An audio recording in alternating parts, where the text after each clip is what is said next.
131वां संविधान संशोधन, 131वां संविधान संशोधन बिल, संविधान संशोधन बिल 2026, 31वां अमेंडमेंट संविधान संशोधन एक्ट अधिनियम बिल जो आया था आपका।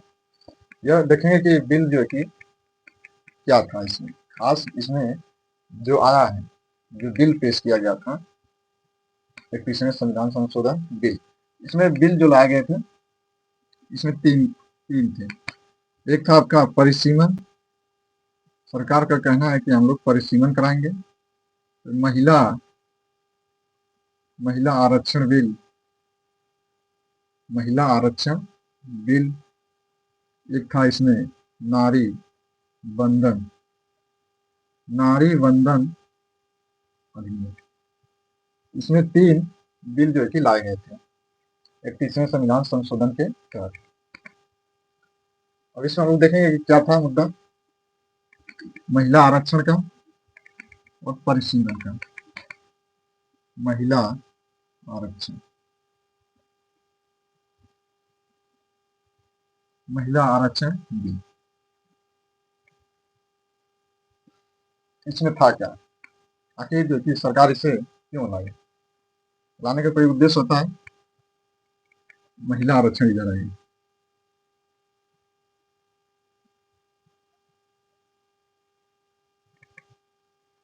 केंद्र सरकार का कहना है कि हम लोग सीटें को बढ़ाएंगे। भाई इस समय बीजेपी सरकार है, जाहिर सी बात है कि सबसे ज्यादा सांसद देखिए बीजेपी के होंगे, एनडीए के जो समर्थन है।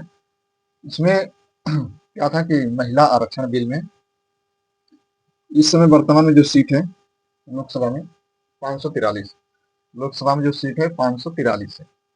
तो बीजेपी सरकार यानी कि मोदी सरकार जो केंद्र सरकार है आपका, सांसद लोकसभा में यह बिल पेश किया गया था। और जानते हैं कि कोई भी बिल जो है कि आपका साधारण बहुमत से नहीं, विशेष बहुमत से आपको जो है कि इसको पास कराना है। तो यह बिल जो था 500 आपके 45 सीटें, लोकसभा में 545 सीटें। तो अब सरकार क्या करेगी कि इसे बढ़ाने की काम करेगी, इसे बढ़ाना है 850, 850 सरकार इसे बढ़ाने की बात कही थी।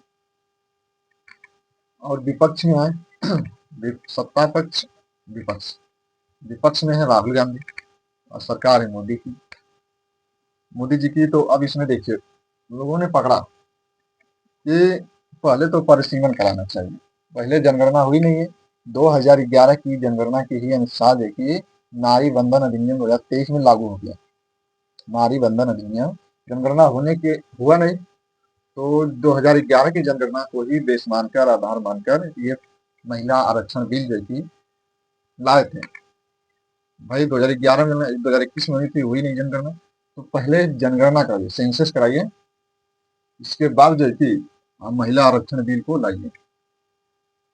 इसमें राजनीति थी, क्या थे कि जहां पर बीजेपी हो वहां पर इनका क्या था कि आपको सीटें को बढ़ाना था, इसीलिए जो कि महिला आरक्षण बिल ये लाया जाता है। पास हुआ नहीं, ये 11 लगभग 12 साल के बाद देखिए 11 वर्षों के बाद ये पहली बार ऐसा हुआ है कि यह बिल पास नहीं हुआ, क्योंकि इससे पहले जितने भी बिल आए थे सारे पास हो जाते थे। लेकिन इस बार देखिए हाँ, मोदी को सामना करना पड़ा, राहुल गांधी ने उन्हें इस बिल को पास करने से रोक दिया। टक्कर में आ गए थे, फॉर्म में आ गए थे राहुल गांधी जी, और रोक भी गया। यह बिल जो कि फेल हो जाता है। फेल क्या, जब पास नहीं हुआ, पास नहीं। इसमें क्या था कि 850 सीटें करनी थी, तो पहले तो जनगणना कराइए, इसके बाद सीटों को बढ़ाइए।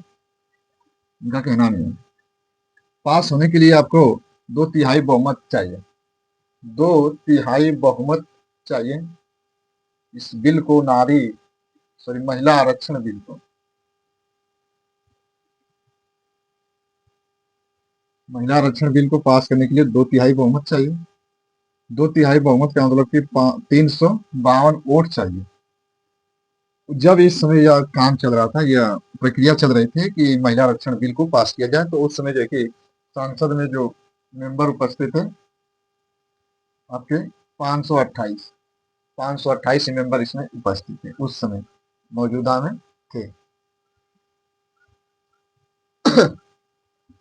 528 यहाँ पे उपस्थित है संसद में, और 298 पक्ष बीजेपी के पक्ष में जिसकी सरकार है, 230 विपक्ष में राहुल गांधी भाई विपक्ष के नेता है राहुल गांधी। तो इन्होंने 230 और उन्होंने 298, तो बताइए बिल पास होगा कि महिला आरक्षण बिल तो यहीं से गिर जाता है। महिला आरक्षण बिल गिरा और महिला आरक्षण बिल पास नहीं होता।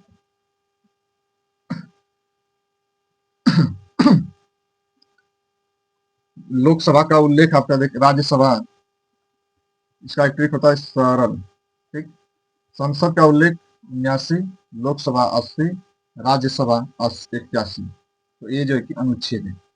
राज्यसभा का उल्लेख अनुच्छेद 21 में, लोकसभा 80 और संसद का उल्लेख अनुच्छेद 79 में।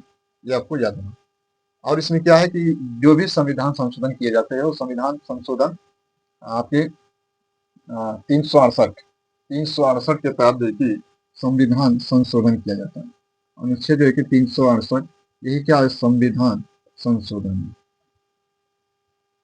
इसी के माध्यम से जो है कि संशोधन किया जाता है। 368 का प्रयोग करते हुए संविधान संशोधन किया जाता है। संविधान संशोधन की प्रक्रिया हमारे संविधान में दक्षिण अफ्रीका से ली गई है। संविधान संशोधन का जो स्रोत है वह जो कि दक्षिण अफ्रीका के संविधान से लिया गया। तो जानते हैं कि नारी बंधन अधिनियम आपका लागू है, जो कि इसमें आपको भटकना नहीं है, क्योंकि इसमें नारी बंधन अधिनियम, इसमें 33% महिलाओं को आरक्षण है। महिलाओं को 33% जो कि आरक्षण है। ये 2023 में लागू हुआ था। तो इसमें कोई छेड़छाड़ नहीं हुआ है, क्योंकि नारी बंधन में इसमें कोई छेड़छाड़ नहीं है। वह छेड़छाड़ कर रहे थे कि महिला आरक्षण बिल पास हो जाए, लेकिन महिला आरक्षण बिल पास नहीं हुआ। विपक्ष में जो वोट आए थे 230, लेकिन सत्ता पक्ष में जो वोट आए थे 298, जबकि पास होने के लिए 352 वोट चाहिए, तो पास नहीं हुआ। ये 11 वर्षों के बाद देखिए पहली बार ऐसा हुआ है, ऐतिहासिक, जो इतिहास में दर्ज किया जाएगा कि ऐसी कौन सी बिल थी जिसे पास नहीं हो पाया लोकसभा में, तो महिला आरक्षण बिल, ठीक है। तो बस अपडेट रहिए आप, ठीक है। जय हिंद, जय